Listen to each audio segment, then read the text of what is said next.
I am super pumped today to introduce Whitney Browning. She is an alumni of Bluefield College, like me now. You all, I know, are in for an awesome treat. Without further ado, I'll introduce Whitney Browning.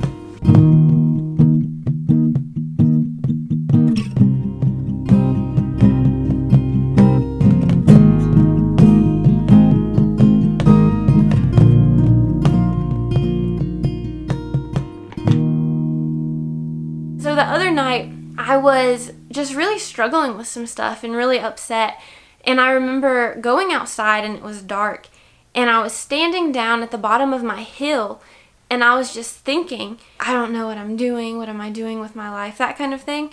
And then he spoke a verse into my spirit. And it's a verse from 1 Kings. And it's a verse that says, "And the God who answers by fire, He is God." And at first, I was like, okay, God, what in the world does that have to do with anything that's going on right now? Because I really didn't understand. And so I stopped and I took the time to read, of course, the whole chapter.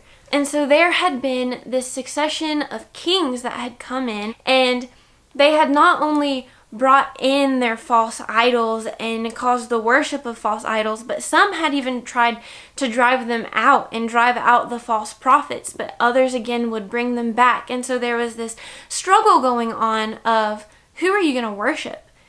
And so in verse 1 of 1 Kings chapter 18, it says, "Now it happened after many days, the word of the Lord came to Elijah in the 3rd year, saying, Go show yourself to Ahab, and I will send rain on the face of the earth." And so Elijah had prophesied that there would be this drought, and now God's like, okay, now go talk to Ahab and tell him that I'm going to bring rain.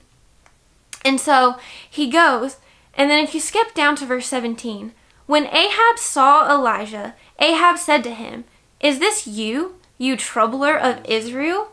He said, "I have not troubled Israel, but you and your father's house have, because you have forsaken the commandments of the Lord and you have followed Baals." Ahab is asking him, "You trouble," or rather accusing him, "You troubler of Israel." And he's like, "Nah, I'm not the troubler of Israel. I may have told you that there was going to be a drought, but this is because your disobedience to the Lord." And so then in verse 20, "So Ahab sent a message among all the sons of Israel and brought the prophets together at Mount Carmel. Elijah came near to all the people and said, 'How long will you hesitate between two opinions? If the Lord is God, follow him. But if Baal, follow him.'" See, the people had been brought into this place of drought. And it wasn't just because of their own disobedience to the Lord, but the disobedience of the kings who had come in succession before them, bringing in false idols. And I think the important thing for us to realize here is that sometimes we may have false idols in our lives that we may not even realize at first is a false idol. Let me clarify.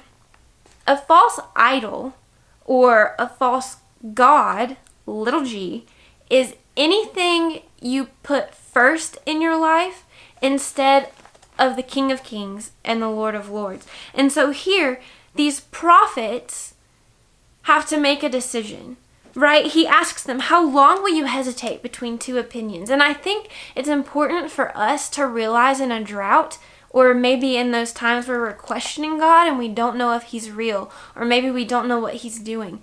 Sometimes we need to be asked, how long will you hesitate between two opinions? How long will it take you to decide, is God God, or are you making something else God? And so these prophets are about to have a standoff, like a standoff of all standoffs, to try to decide who's God, who's going to bring rain, and who's going to bring fire. Then you call on the name of your God, little g, and I will call on the name of the Lord, and the God who answers by fire. He is God. For hours, they're calling out to this God that will not answer them. And they were saying, "Oh, Baal, answer us." But there was no voice. No one answered. And they leapt about the altar which they had made. Do you ever feel like maybe when you're in a drought that you have to sacrifice something? Maybe it's sometimes your peace, because when we're in a drought, we forget who the God is. And peace is often the first thing that leaves. But then we also begin trying to do other things. We begin trying to find it, and we begin doing things like leaping about our sacrifices to try to regain something from someone that's not going to answer. We run to things that will never suffice. We will run to things that maybe they're real, maybe they're living, maybe they're other people, thinking, oh, they'll be able to help. And we begin to leap about trying to get their attention, trying to get them to answer, when the truth is they may answer you, but they're not the God. The truth is that when you're believing in things other than the one true God, it's going to demand things from you that will only drive you further and further away from God. And it's going to hurt. And so then, in verse 29, when midday was past, they raved until the time of the offering of the evening service. But there was no voice. No one answered. And no one paid attention. Who do you cry out to? They didn't choose to even try to cry out to the big G, God, the Lord. Elijah the prophet came near and said, "Oh Lord." He's talking to God. "Oh Lord, the God of Abraham, Isaac, and Israel, today let it be known that you are God in Israel. I am your servant, and I have done all these things at your word. Answer me, O Lord, answer me, that this people may know that you, O Lord, are God, that you have turned their heart back again." Then the fire of the Lord fell and consumed the burnt offering and the wood and the stones and the dust, and, y'all, it even licked up the water in the trench. And that's what all the people saw.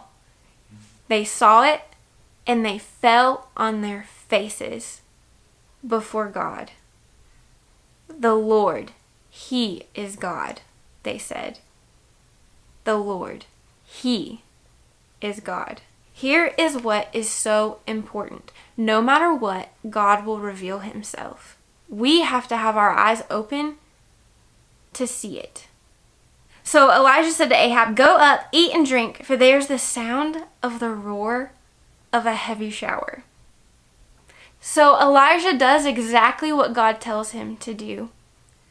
God proves Himself through the fire. He drives out the false prophets, and then He keeps His promise that He made. And Elijah hears it. "I hear the sound of heavy rain." And he crouched down on the earth and put his face between his knees, and he said to his servant, "Go now, look toward the sea."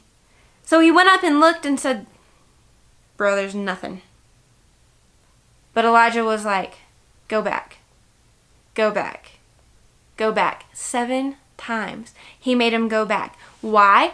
Because God had made a promise, and God keeps His promises to end the drought in our lives.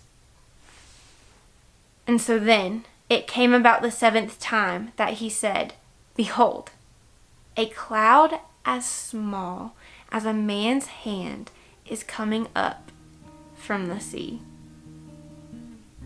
And then the rest. So what you see here is that God tells His prophet to do something. Right? I mean, there was drought. God had told Elijah to tell them of this drought. It wasn't Elijah's fault that there was a drought. But when we serve things other than God, a lot of the time, the result is the drought.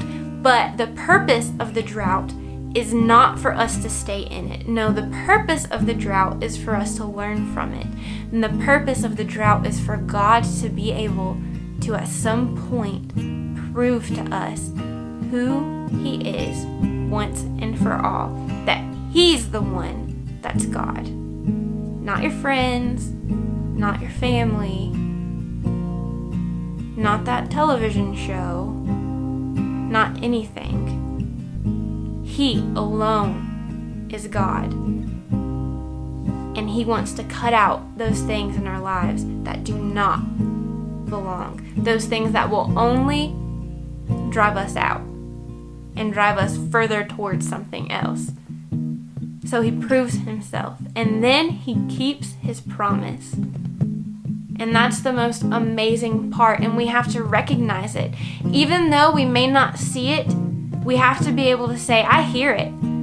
I know you're God, and I know you keep your promises, and I know it's coming. And then when we recognize even the smallest part, there's a cloud the size of a man's hand. Compared to the sky, it's a huge deal.